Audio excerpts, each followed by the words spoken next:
guys, welcome back. I'm Laura, I'm a hairstylist, and today we're gonna cover my roots with high lift hair color. Now, if you watched my previous video where I colored my hair, I tackled my really grown out roots with high lift color. It's been somewhere between 6 and 8 weeks since the last time I colored my hair, which for high lift, I think is a good amount of time. Even though it has faded and lightened up a little bit, it's still not quite to a level 10 like the ends are. If I hold the ends up right next to it, you can see the difference, even though it does blend out really nicely, and honestly, I don't mind it. So today we're gonna tackle the roots, and then I'm gonna pull the color over this last session just to bump it up a little bit brighter. Now I am using a slightly different formula than I did the last time, and this is really just because it's what I have available. Today I mixed up 20 grams of Wella 12.07, 20 grams of 12.96, and 5 grams of ash additive. And this is mixed with double 40 volume developer. So since it was 45 grams of color, I mixed up 90 grams of developer.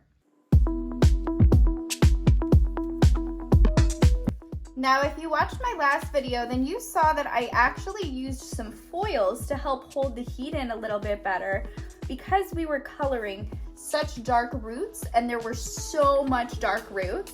But this time I'm not gonna do that, and that's because the roots aren't that far down. Because this is within half an inch from my scalp, the heat from my scalp is gonna help to bump up that color. So we don't need foils to help hold the heat in anymore.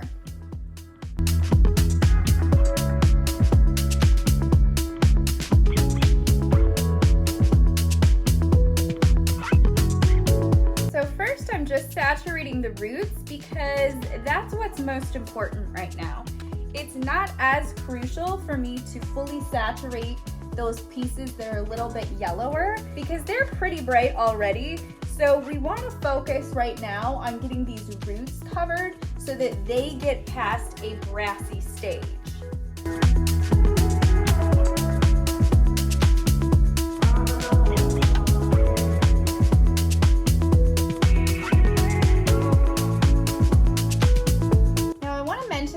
Important to do this on relatively clean hair. If you can do this on the day or the day after you wash your hair, that's gonna be your best bet. And the reason for this is because the color is gonna penetrate the cortex or the middle layer of your hair better if it's clean. If the hair is dirty, then it's gonna have a harder time getting through because it's gotta go through oil and dry shampoo. So it's not gonna penetrate the cortex as easily as if the hair was clean.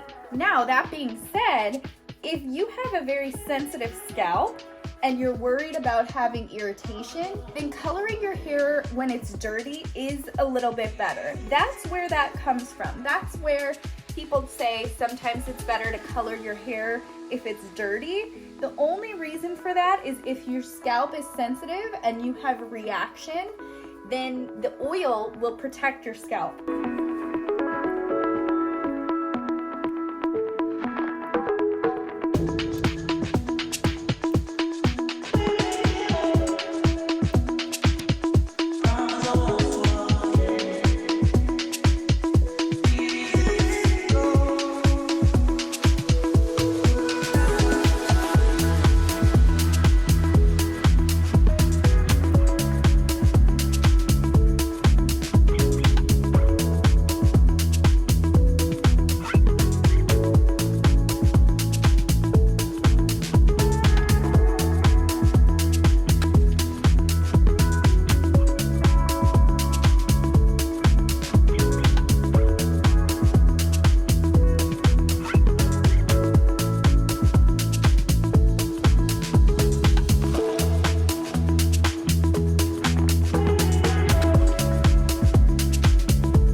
Alrighty, so now that we've got the new growth applied, I'm gonna go ahead and add a little bit more color and pull it down just over to where the last session was.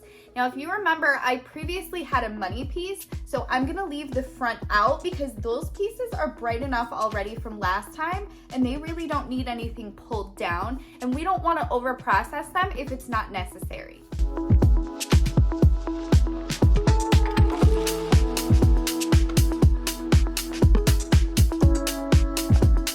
Now, I do like to comb through my color just to ensure that I've got it fully saturated. It helps to distribute the color a little more evenly and allows it to spread better and get really saturated into the hair.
All right, so now that we've got that saturated, I'm actually not going to pull the color down through my ends, mainly because I want to keep it nice and bright.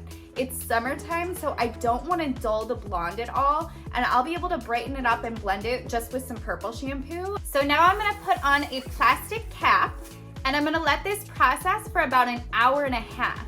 And I'm actually gonna take a towel and wrap it around just to keep some more heat in. Plastic cap will hold a little heat in and stop it from drying out, but this towel is going to really help keep the heat in so that it all processes really nicely. All right guys, so here it is wet, and I know it's hard to see what the color is gonna look like when it's wet, but I have to say it looks great, and I do not think I'm gonna need any extra toners at all, so I'll be fine with just the one process today. So let's get it blow dried and see the final result.